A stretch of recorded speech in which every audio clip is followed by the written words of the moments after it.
Hi guys, it's Anthropology according to Jill, and I am Jill.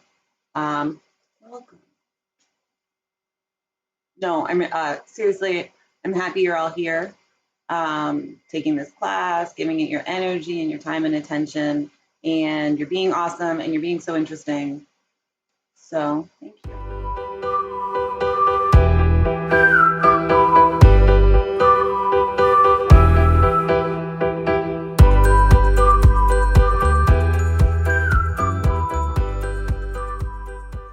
Guys, like recording myself for you is weird. I just like it's weird. You like it, I do it, but still strange. Biological anthropology.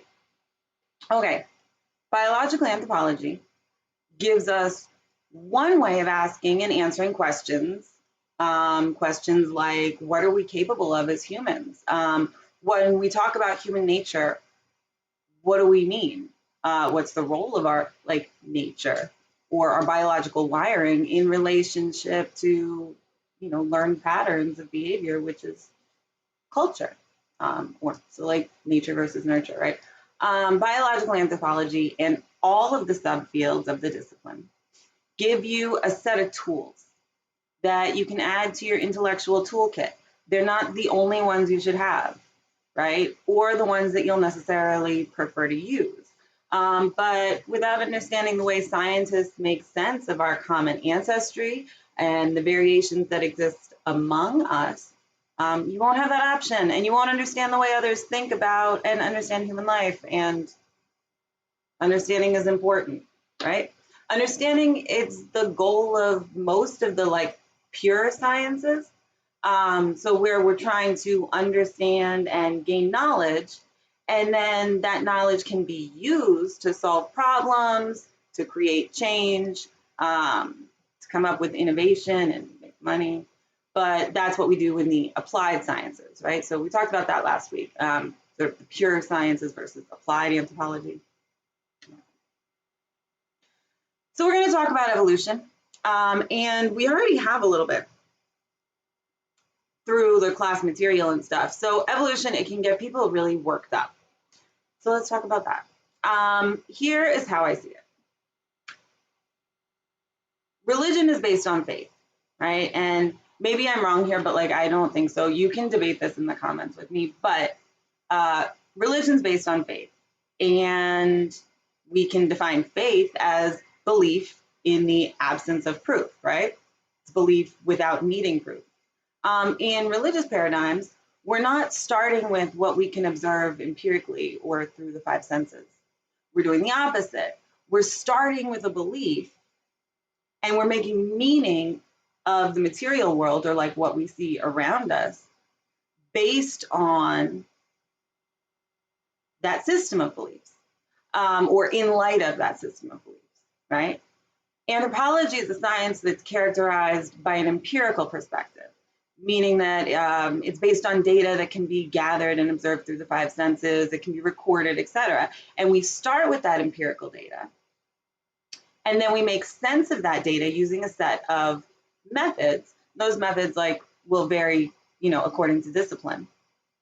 But that's how we work up to ideas and then theories that explain the relationship and the connection between ideas.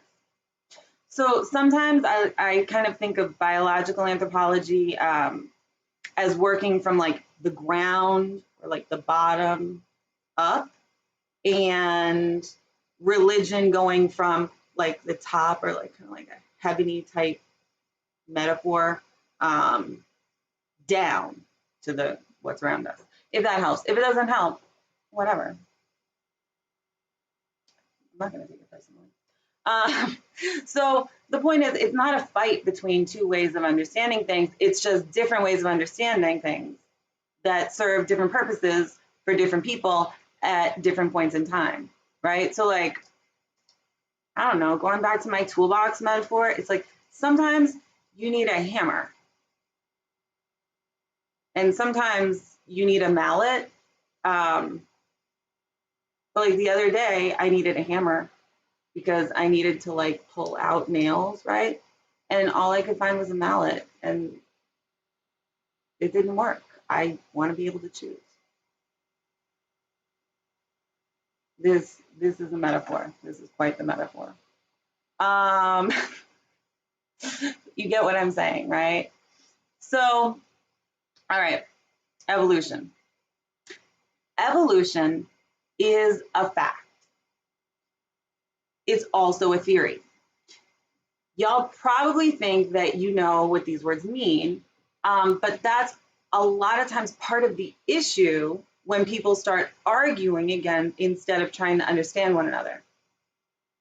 Evolution does not mean that monkeys turned into people. Evolution is change that occurs among populations over time, and specifically over like really long periods of time, like hundreds of thousands and millions of years. And it's changes that result in increasing diversity, both in a population and in the number of species that exist on the planet. Evolutionary theory does not say that monkeys turned into people. Like, how would we still have monkeys, right? If monkeys all turned into people. But it does say that humans today and monkeys today share a common ancestor millions of years ago. And that common ancestor was neither the same as humans today or monkeys today, right?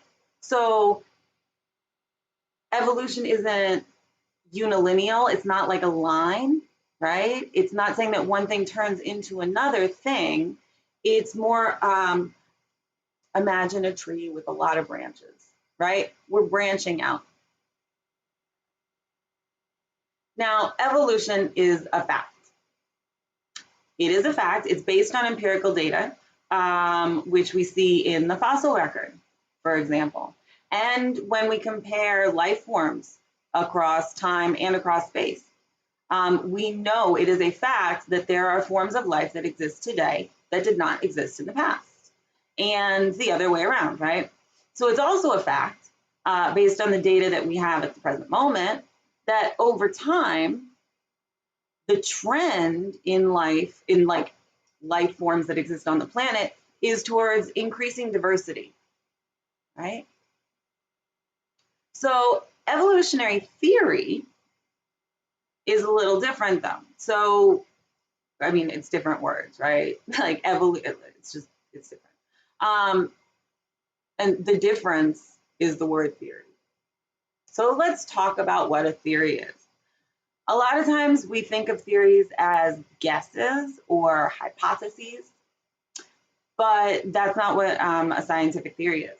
The National Academy of Sciences, which is in your reading, West, page 68, defines a theory as, quote, and I like this definition, a well-substantiated explanation of some aspect of the natural world. Right? There's nothing there about proof, no guess, whatever. Explanation is a super key word for me here. Theories explain the relationship between data or the connection between various facts. They explain the data. That's what they do. Based on everything that we know now and a set of accepted logic, right? They could be wrong. We're never absolutely certain in, I don't know, in anything, in the sciences for sure, right? We're never, like, we can never say something with absolute certainty. So we're constantly looking to disprove theories. And as, like, you're gonna, read about this, as we, and watch in the videos in First Peoples, First Peoples, all about changing and challenging theories. But as we like find more stuff, our theories become more detailed, more specific, or maybe they need to be changed and reworked. But yeah, we're as we know more, our theories are challenged and they're refined. But they explain how things happen. And unless we can go back, so they can't be proven, right, very often, because unless we can go back and recreate millions of years of human history, like make it happen again and get the same results, we can't prove the theory of evolution through natural selection, but we can use what we know to explain how things most likely happen. So it's totally understandable right now to be like, no, bro, in my high school science class, I learned that the scientific method led us to test hypotheses through experimentation, to build theories, which leads to laws. You are not wrong. But you know, like how in kindergarten you learn that like an A says like apple, and like a C says like cat. But also there are words like circus or aim or age. This is what happens when we learn things, right? We go from simple understandings to more complicated ones. So just like stay with me.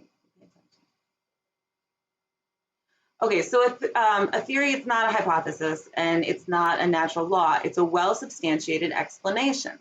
So what do we mean by substantiated? Well, first, it needs to account for all the data. We don't know what we don't know. But everything that we do know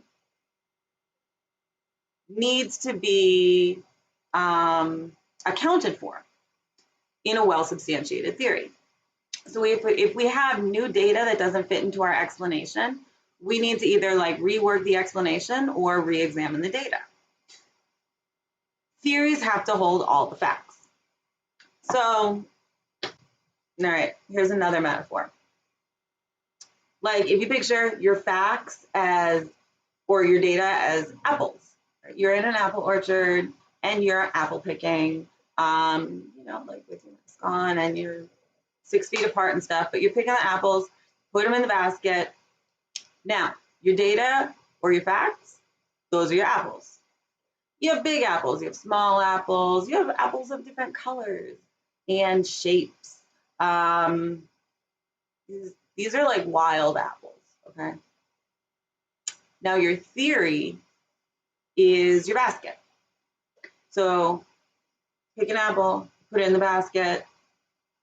Everything's all good as long as whatever apples you pick, factual apples, can be held in your theoretical basket. But when an apple falls through or it falls out or the basket isn't the right shape for this kind of apple or like whatever, right? When there's an apple that basket can't hold, you need to like remake your basket. You're not gonna burn it, but you're gonna like unweave whatever it's woven from. I'm losing my metaphor, but you're gonna make a new basket because it's not doing its job. Factual apples, theoretical basket.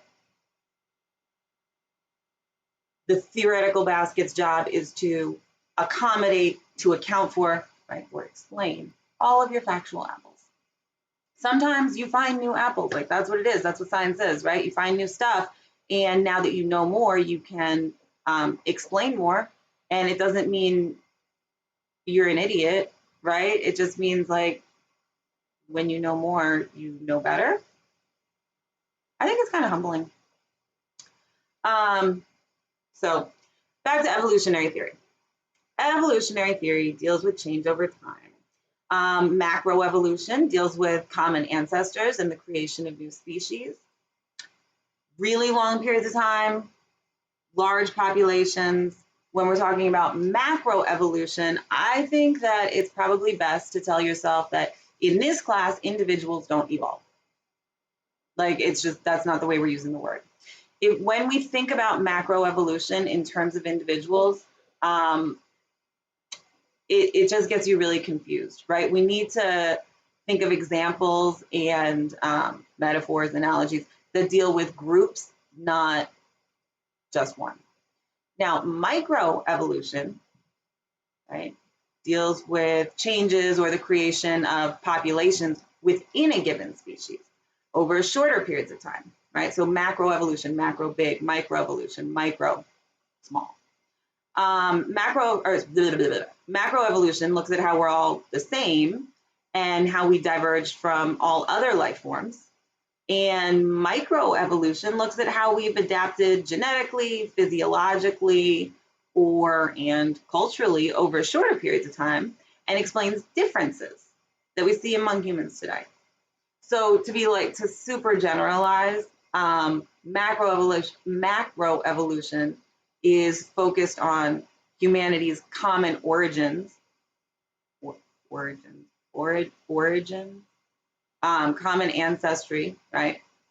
How we're all the same and different from all other species, while microevolution looks at how we've developed differently, and how different populations have developed different capabilities, etc., right?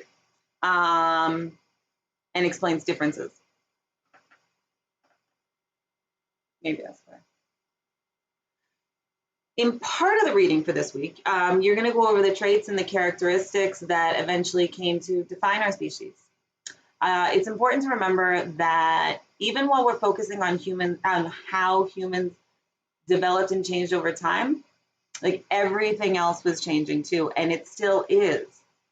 But these changes are beyond the scope of our lifespans, so we can't really see them. And they're still happening. We're evolving. Everything is evolving, right? And evolution also doesn't mean toward a particular goal. It doesn't mean like becoming more advanced or better. It just means changing, adapting.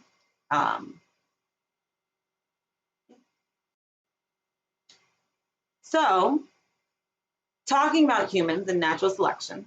Pandita wanted me to tell you. When humans pick the traits that they want to encourage, like with creating dog breeds, for example, that's not natural selection. That's called artificial selection, and that's different. So when we're talking about natural selection,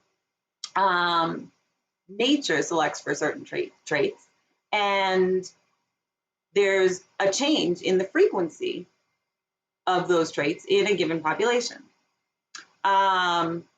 So these changes in the frequency of traits in a given population are usually the result of variations that already exist within a population. So when we say natural selection, right, it's like survival of the fittest. It's not. It's survival of the best fit for a given environment. Differences exist naturally, either just because, or maybe like through mutations or like hybridization, whatever. But when one difference or a set of differences make a difference or become meaningful in terms of the likelihood of survival and reproduction, that will lead to more individuals in that population having those traits, and that is natural selection. We don't develop traits because we need them, but biology and the environment interact and kind of like come up with ways to solve problems or stressors, environmental stressors, based on what's available. So what's available, meaning the traits within a population, and the context or the environment. And we don't lose traits because we don't need them.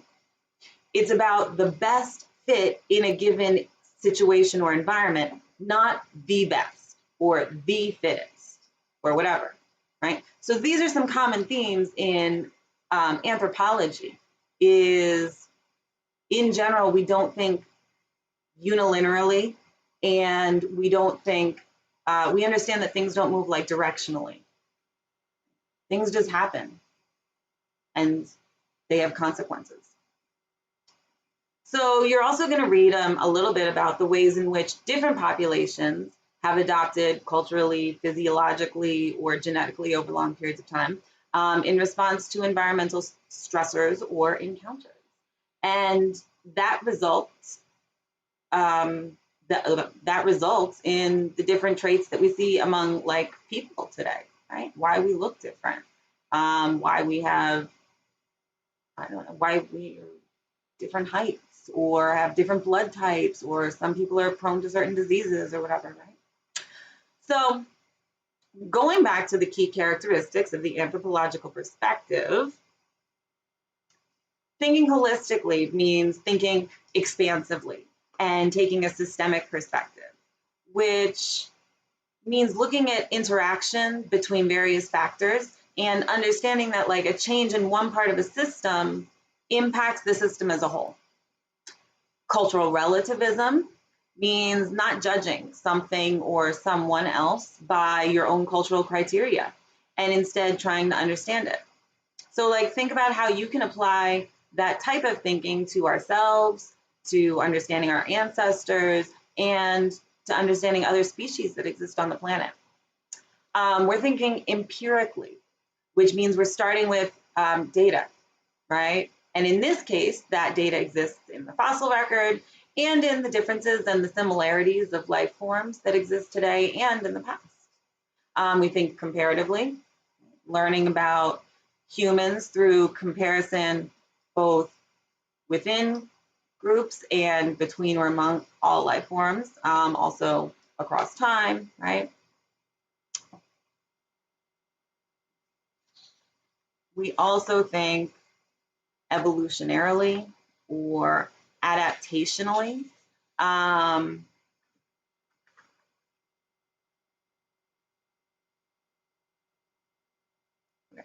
We think adaptationally or like evolutionarily. Sometimes in the text is called like plasticity. And we understand that like nothing is stuck in the past, that everything is always changing. And because the context is always changing. And, you know, thinking systemically, right? A new context gives something a new meaning. But nothing is stuck in the past, nothing is static. And we think bioculturally or humanistically, which means we understand how, or we look for ways in which biology mediates culture and culture mediates our biology. So one last word on evolution and science and religion and like all of that, right? Scientific theories can tell us how things occurred.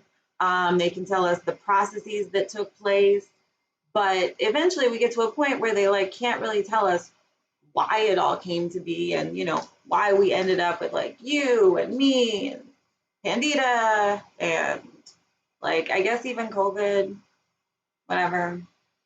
I don't know. That's why this isn't a fight between science and faith. And on like one more extra note, asking questions to try and wrap your mind around like concepts that are new to you or you don't understand is super right on. And we definitely have space to do that in this class.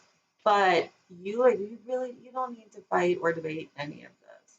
I'm not trying to convince you or get you to believe anything. I'm just explaining so that you understand ways of thinking. That's that's all I'm trying to do. So, you know, in conclusion, fight the power, not anthropology, at least not right now. Always ask questions. I don't know, change the world. Like,